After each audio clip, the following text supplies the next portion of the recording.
在这颗星球上，无数的文明更迭，人类的每个文明都不断在物质与精神上发展、提升和轮回，一次次的毁灭，一次次的重建。有的人迷失在物质世界，有些人选择探索真理。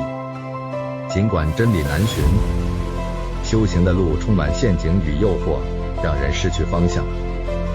但有些灵性修炼与修行的精髓，如琥珀般被保留了下来。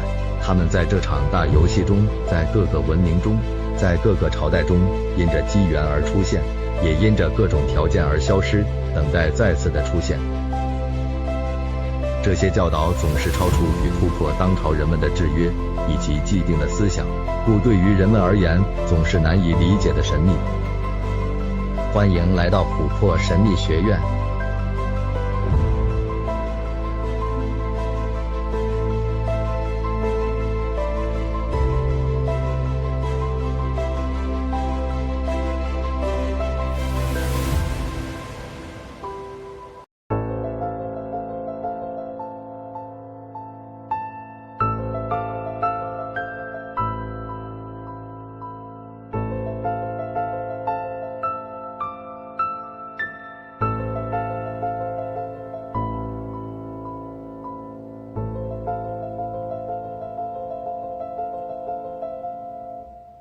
大家好，这里是琥珀神秘学院，我是阿吴。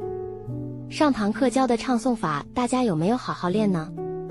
唱诵可以用来对治昏沉，在你平常静坐冥想想睡觉时，可以唱诵一下，睡意就会消失喽。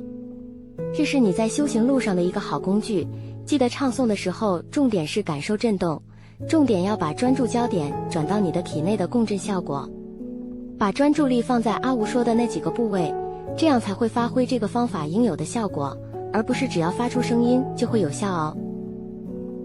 如果你以为发出声音就有效，那每天唱歌的人那么多，他们怎么没开启第三眼呢？方法看似简单，却是细腻的操作，外人看热闹的人很难理解这种精细的感受。不明就里的人们总是会笑说，只要唱声音，只要练呼吸，只要去想象就可以开启第三眼，就是在修行吗？那我天天呼吸，天天唱歌，不就早变成大师了呢？这是因为这些人不懂其中的方法与细腻操作的感受。许多修行的方法并不是像人们想象的需要很复杂的口诀动作，往往是一个简单的动作，但却要精细的去觉知去感受，需要非常的专注。人们所说的能量振动频率多介于精神与物体之间。虽然说精神体、能量与物体这三种都是同一种能所构成，但因着振动频率的不同，就会呈现不同的状态。就像水可以是气体、液体和固体一样，液体介于气体与固体之间，所以液体最容易影响其他两者。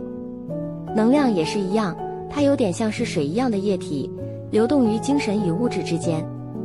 所以你学会了能量魔法的运用，你就可以比较容易地影响精神与物质世界。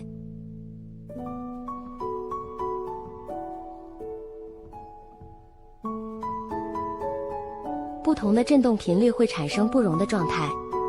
请注意，不只是外在形式的不同，就连精神思想也是别有差异的。人体是一个奇特的载体，它封存着许多不同层次振动频率的灵魂或精神体或存有。人看似外表类似，其内的精神振动却也有着很多层次的不同。有人只满足于食欲，只要用一切美食塞满自己的嘴巴，人生就满足了，其他事情就马马虎虎，可有可无。有人流连于肉体性的美味，享受每一次的欲火焚身，翻云覆雨后再度回归平静。如果你仔细观察，你会发现性这个冲动主导了多数地球人一生的行为模式。从显而易见的到隐而未察的，多数人的行为的主因都离不开性。有人追求影响力，渴望拥有权力去支配他人，不管是精神上的控制还是肉体上的掌握。有一些人追求爱的付出，以满足自己爱的渴望。有些人探寻生命的意义，存活于地球的原因或使命。有些人渴求神的祝福，有些人开始探索神的存在，并向往真理的奥秘，这就是人体各个脉轮不同振动颜色的象征。请记住，在这个系统中，神的颜色是白色，也就是所有的颜色合而为一，那才是神的颜色，那是彩色的。如果你今天只要向往蓝色而鄙视红色，那你就是要真理的一部分，而不要真理的另一部分。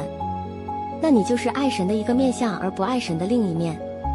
但真理是一个整体，你用奇怪的心态鄙视排斥真理的一部分，那么你就永远看不到真理的全貌，那么你就永远体会不到那称为一的道，永远无法一窥神的容颜。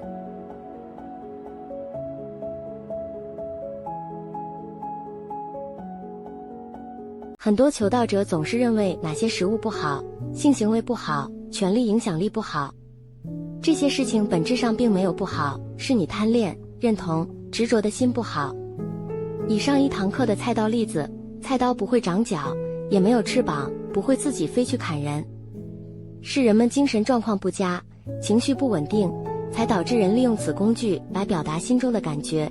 人们又何苦为难菜刀，把过错全部推给他呢？今天怪菜刀，明天怪石头，后天怪木板了，而你什么时候要反观自己的内心呢？今天戒色，明天戒酒，后天戒手机。我们要明白，戒律最主要的主角是我们贪恋执着的心，而不是那些以戒为对象的人事物。人们总是妖魔化外界的人事物，却忘了那只妖魔可能就是自己。你什么时候要戒自己的贪嗔痴呢？而不戒外在的帅哥美女、金钱、权力、美食、啤酒呢？阿吴今天要来谈的就是有关人类修行戒律的议题。这又是一个争议的话题，自古每个宗教都有属于自己戒律的系统。明白了点出哪些行为不可以做，若做了就得不到神的祝福，或是修炼无法成功，需要忏悔反省。佛家对于戒律更是讲究，所谓三无漏学，就是只戒定慧这三者，而戒摆在第一，代表是修行最根本的基础。还有研究各种关于戒律经文的汇总，称为律藏，又形成研究戒律的主要门派，称为律宗。天主、基督教有十戒，伊斯兰教也有斋戒需遵守，国家有法律，家庭有家规。每宗戒律本来就有它自己的精神主旨，但日后被许多宗教领导和教徒发展为一种非常制式化与缺乏弹性的行为要求，而这样的僵化规定早已背离了当年立下它的精神。自古疯狂的人们拿着自己宗教或门派的戒律当作军旗与号角，互相仇恨，互相杀害，衍生出许多战争，使许多人因此丧命。这是多么讽刺与荒谬的事啊！本是欲使人循规蹈矩的戒律，却演变为杀戮的理由。这当然不是戒律本身的问题，主因是人们内心疯狂，只要人们想要，任何事物都可以成为战争的理由。戒律也被日后组织里的当权者拿来当作巩固权力的工具，他们把当初的戒律内容解释为有利于既得利益者，巩固了他们在组织中的地位。对于修行而言，戒律有它存在的必要性，但那只是修行的一个阶段性的教学方法与工具。请记住阶段性与工具这两个重要关键词汇。要求小学生下课回家鞋子要放哪里，几点做作业，几点洗澡和睡觉，这是正常不过的教养。同盟阶段是非常需要具体明确的规定，做到了就奖励，没有做到适当惩罚，这样才有办法建立起好的生活和学习习惯，对日后的学习生涯会比较有帮助。要求小学生或中学生，这是可以理解的，但你若要求一个成年人这么做就有点过分了。如果你想要成年人有成年人的规定，那会是比较弹性且容许讨论的内容。以前的时代，佛陀和各个宗教领导人方便管理众多来自四面八方、五湖六海跟随的人们，订立出许多的规则，有其当时的必要性与时代性意义。但若一套规则要不同时代、不同地点所有人去遵守，在组织管理上可能适合，放在个人的生命修行上就不见得适用，甚至适得其反了。在修行的道路上，谁是小学生，谁是高中生，谁又是大学生，并不是以外表来判断的。有人外表装作高尚高雅，在生命的长河游戏中，还是像小学生那样，需要好好来限制它，引导它。有人活得有一餐没一餐的，内心却追求生命的转化与进化，要求自己时时在精神上精进。这种类型的人们就不需要太知识化的规定。其实担心教学内容或戒律太过僵化，佛家其实也有其因应，把众多的修行者分为3种不同的修为程度，也就是所谓的3圣：声闻、缘觉、菩萨，3种教学方法与分别适用的不同戒律。但到底谁是声闻，谁是缘觉，谁又是菩萨呢？需以每个人的修行程度、生命历程及振动频率来区分，外表并看不出来，但多数的人们怎么懂得这些呢？最后戒律反而成为多数人们最主要的宗教信仰主轴，变成修行的主题，而且在非常僵硬甚至在执着于戒律的人们手中，变成攻击和鄙视他人的利器。自己有遵守某戒律就高高在上，别人莫遵守就修为低下。自己遵守就是神的爱子，别人不遵守就是魔鬼撒旦。这是人类自古以来都在发生的现象，若以这种心态和观念来修行，是不可能会有成果的。非常遗憾，现今的传统宗教的人们多有这种心态。人们总是太过注重外在形式，若你的第3眼渐渐苏醒，你就会渐渐看出一些荒谬的事情每天都在上演。这些事情从个人到群体再到整个国家，这就是为什么权力者要压抑松果体的相关资讯和故意制造错误的讯息来误导人们。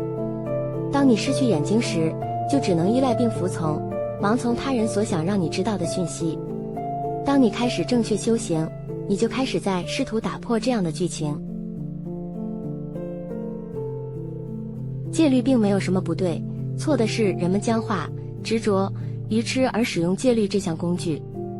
守戒是出于自愿的，就像你想减重，不管是为了好看还是健康，你会开始自愿的少吃一点，多运动一点。你可能会去参考那些减重成功人的菜单和他们的运动种类与生活方式，这就是一种戒律，减重的戒律，你会心甘情愿并努力去执行，以达到你想要的目的。但若要求一个没有想要减重的人去执行你减重的戒律，他会痛苦万分，他会偷偷在你看不到的地方破戒。更糟糕的是，如果他是被威胁，破戒就会被神惩罚时，假设他内心有一部分是被迫相信这件事，那么他就会有罪恶感。罪恶感也是一个人们普遍存在的深层心理状态，深深影响着人们的心灵进化。这个话题也许以后再来聊。所以勿把自己的戒律强加在他人身上并批评他人，即使对方是同盟阶段，也需要好好引导他来遵守戒律，切勿批判与强迫。强迫只会得到反效果，是你太胖想要减肥，何苦为难他人和你一起少吃呢？是吧？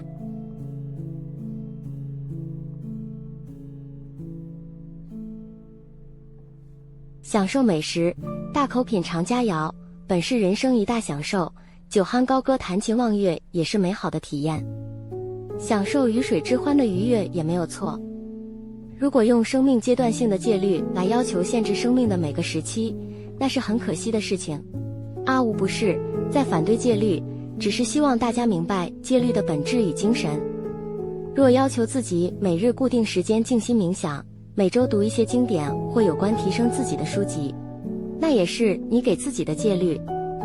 如果你参加某种宗教团体和门派，明白该戒律的精神与缘由而心甘情愿地去遵守，那也很好。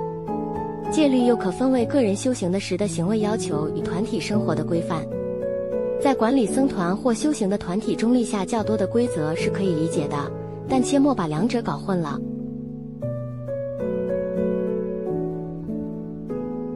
戒律是修行阶段性自我要求，因为若不刻意为之或限定某些行为，人们就难以做到，所以才需要戒律。在你遵守戒律的同时，应以德定为主要目标，因为若德定了，遵守戒律自然已经不在话下了。那时的外在行为已不再重要，因为你的心渐渐地不再向外流转，自然符合戒律的本质精神，而非外在的形式教条。外在形式的教条容易衍生出错误的解读与过分的僵化，戒律是外在形式的刻意为之，得定是出自内心的任运自然。所以戒律是过程，得定才是目标。